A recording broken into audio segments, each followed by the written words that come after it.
শৰণীয়া কছাৰীসকলক কোৱা হৈছে যে শৰণীয়া কছাৰীসকলক সৰু কছ বুলিও কোৱা হয় এনেধৰণৰ এটা বাক্য তেখেতে এই সংবাদমেলত সম্বোধন কৰিছিলে। কিন্তু এটা কথা স্পষ্ট কৰিব বিচাৰিছোঁ যে শৰণীয়া কছাৰীসকলক কেতিয়াও সৰু কছ বুলি কোৱা নহয়। শৰণীয়া কছাৰীসকলক শৰণীয়া কছাৰী নতুবা সন্যা কছাৰী বুলি কোৱা হয়। আৰু এই শৰণীয়া কছাৰীসকলৰ বিভিন্নজন মানুহৰ মাটিৰ পট্টা বা চিঠা বহীত উপাধিটো সৰু কছ হিচাপত আছে, উপাধিটোহে সৰু কছ হিচাপত আছে। আৰু এতিয়া কথাটো হৈছে কি যে ভাৰতবৰ্ষৰ সংবিধানে কোনটো জনজাতিৰ জনগোষ্ঠীৰ মানুহে কি উপাধি গ্ৰহণ কৰিব লাগিব সেই ধৰণৰ কোনো ধৰণৰ নিৰ্দেশনা ভাৰতবৰ্ষৰ সংবিধানত নাই যে তেওঁ অমুক উপাধি গ্ৰহণ কৰিলেহে জনজাতি হ'ব পাৰিব, অমুক উপাধি গ্ৰহণ নকৰিলে তেওঁ জনজাতি হ'ব নোৱাৰিব। এনেধৰণৰ কোনো ধৰণৰ দফা বা গণ্ডি সংবিধানত নাই। যিহেতু যিকোনো উপাধি গ্ৰহণ কৰিলেও জনজাতি প্ৰমাণপত্ৰ গ্ৰহণ কৰিব পাৰে। শৰণীয়া কছাৰীসকল কছাৰী মানুহেই হয় আৰু তেওঁলোকৰ বিভিন্নজনৰ মাটিৰ পট্টাত হয় নামৰ পিছত যিটো উপাধি বা চাৰনেম বা টাইটেল সেইটোহে সৰু কছ হিচাপত আছে। সেইকাৰণে আমি কৈছোঁ যে শৰণীয়া কছাৰীসকলৰ বিভিন্নজন মানুহৰ মাটিৰ পট্টাত থকা এই যে সৰু কছ উপাধি সেইটো উপাধি হিচাপতে আছে। কাৰণ আমি জানো যে অসমত আজিৰ তাৰিখত সৰু কছ বুলি কোনো জাতি বা সম্প্ৰদায় নাই।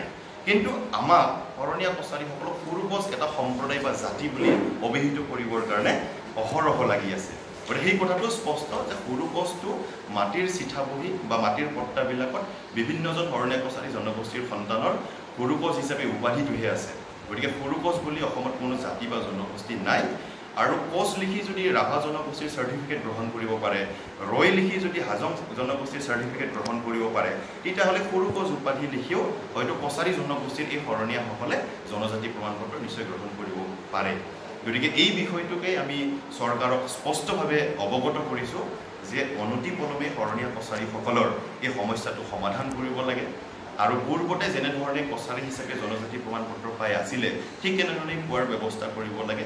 কাৰণ একেটা ডিপাৰ্টমেণ্টে 1986 চনত তদানীন্তন WBTN-BC ডিপাৰ্টমেণ্ট আৰু বৰ্তমানৰ ট্ৰাইবেল এফেয়াৰ্ছ প্লেন্স ডিপাৰ্টমেণ্টৰ ফালৰ পৰা 1986 চনতেই শৰণীয়া কছাৰীসকলক চাবকাষ্ট কছাৰী হিচাপত চাৰ্টিফিকেট প্ৰদান কৰিবৰ কাৰণে নিৰ্দেশনা প্ৰদান কৰা হৈছিলে। পৰৱৰ্তী পৰ্যায়ত 2018 চনতো শৰণীয়া কছাৰীসকলক কছাৰী হিচাপে চাৰ্টিফিকেট প্ৰদান কৰিবৰ কাৰণে নিৰ্দেশনা দিছিলে। পৰৱৰ্তী পৰ্যায়ত এনেধৰণে নিৰ্দেশনাবিলাক দি আছিলে। কিন্তু ৰাজ্য চৰকাৰে শৰণীয়াসকলৰ জনজাতি প্ৰমাণপত্ৰৰ সমস্যাটোৰ সন্মুখীন হোৱাৰ সময়ত সাময়িক সমাধান কৰিবৰ কাৰণে বিভিন্ন সময়ত নিৰ্দেশনা প্ৰদান কৰিছে। 1986 চনত দিছে, আমি চাৰ্টিফিকেট পাই থাকিলোঁ। 2003 চনৰ পৰা 2009 চনলৈকে বন্ধ হ'ল দীৰ্ঘ 6 বছৰ সময়। 9 চনত নিৰ্দেশনা দিলে বড়ো কছাৰী হিচাপে ল'বৰ কাৰণে চাৰ্টিফিকেট পালোঁ। 14 চনত আকৌ বন্ধ হ'ল। 18 চনত আকৌ নিৰ্দেশনা দিলে, 18 চনত আকৌ চাৰ্টিফিকেট পালোঁ। 2023 চনৰ 28 ফেব্ৰুৱাৰী তাৰিখৰ পৰা আজিলৈকে এই চাৰ্টিফিকেট বন্ধ হৈ আছে। সেইকাৰণে আমি ৰাজ্য চৰকাৰক আমি স্পষ্ট কৰি দিব বিচাৰিছোঁ যে শৰণীয়া কছাৰীসকলৰ এই মাজে মাজে সন্মুখীন হৈ আহি থকা যিটো সমস্যা সেইটো স্থায়ী সমাধান হ'ব লাগে। কাৰণ নিৰ্দেশনা দিব, আকৌ চাৰ্টিফিকেট পাব, আকৌ বন্ধ হ'ব, এনেধৰণৰ প্ৰক্ৰিয়াটো যাতে সমুলঞ্চে নাইকিয়া কৰে। সেইকাৰণে আমি অসমৰ মাননীয় মুখ্যমন্ত্ৰী ডক্টৰ হিমন্ত বিশ্ব শৰ্মা ডাঙৰীয়াৰ প্ৰতি আমাৰ শৰণীয়া কছাৰী জনগোষ্ঠীৰ সৰ্বস্তৰৰ জনসাধাৰণৰ আস্থা আছে। সেইকাৰণে মাননীয় মুখ্যমন্ত্ৰী মহোদয়ক আমি বাৰে বাৰে অনুৰোধ জনাই আহিছোঁ যে মাননীয় মুখ্যমন্ত্ৰী মহোদয়, শৰণীয়া কছাৰী জনগোষ্ঠী অসমৰ অন্যতম কছাৰীমূলীয় আদিম জনজাতি জনগোষ্ঠী। এই জনগোষ্ঠীটোৰ এই সংকটৰ সময়ছোৱাত আপুনি আমাৰ জনগোষ্ঠীটোৰ সমস্যাসমূহ উপলব্ধি কৰি তাৎক্ষণিকভাৱে সমাধানৰ ব্যৱস্থা গ্ৰহণ নকৰিলে শৰণীয়া কছাৰীসকল কিন্তু এটা বিপন্নৰ পথত আগবাঢ়িছে। কাৰণ ভাৰতবৰ্ষ এখন কল্যাণকামী গণতান্ত্ৰিক সৰ্ববৃহৎ দেশ। গতিকে এই দেশখনৰ এগৰাকী নাগৰিক হিচাপে বা এই দেশখনৰ এটা জনগোষ্ঠী হিচাপে 4 লক্ষ জনসাধাৰণ যিটো শৰণীয়া কছাৰী আছোঁ, গতিকে এই জনগোষ্ঠীৰ মানুহখিনিকো সকাহ প্ৰদান কৰিব বুলি আমি আশা ৰাখিছোঁ। আৰু এই সমস্যাটোৰ স্থায়ী সমাধান আমি বিচাৰিছোঁ আৰু এই স্থায়ী সমাধানটো তাৎক্ষণিকভাৱে কৰিব লাগে। ইয়াৰ উপৰিও আৰু এটা কথা স্পষ্ট কৰিব বিচাৰিছোঁ, সন্মানীয় সদৌ অসম ট্ৰাইবেল সংঘৰ সাধাৰণ সম্পাদক ডাঙৰীয়াৰ প্ৰেছ মিটত এটা কথা উল্লেখ কৰিছে যে শৰণীয়া কছাৰীসকল শংকৰদেৱৰ নৱবৈষ্ণৱ বা শৰণ নাম ধৰ্মত শৰণ লৈ শৰণীয়া হোৱা এনেধৰণৰ কথা এটা তেওঁ ব্যক্ত কৰিছে। কিন্তু এইটো কথা স্পষ্ট যে শৰণীয়া কছাৰীসকল কোনো কাৰণতেই শংকৰদেৱৰ নৱবৈষ্ণৱ ধৰ্মত বা শৰণ নাম ধৰ্মত শৰণ লৈ হোৱা শৰণীয়া নহয়। শৰণীয়া কছাৰীসকল শৰণীয়া জনগোষ্ঠীৰ সন্তান। কাৰণ আজিৰ তাৰিখত অসমত বসবাস কৰা বিভিন্ন জনজাতি জনগোষ্ঠীসমূহে নৱবৈষ্ণৱ ধৰ্ম বা শৰণ নাম ধৰ্মত শৰণ লৈ পেলাই ধৰ্মীয় গ্ৰহণ কৰি তেওঁলোকৰ ৰীতি নীতি মতে তেওঁলোকে আধ্যাত্মিক দিশবিলাকত আগবাঢ়ি গৈছে।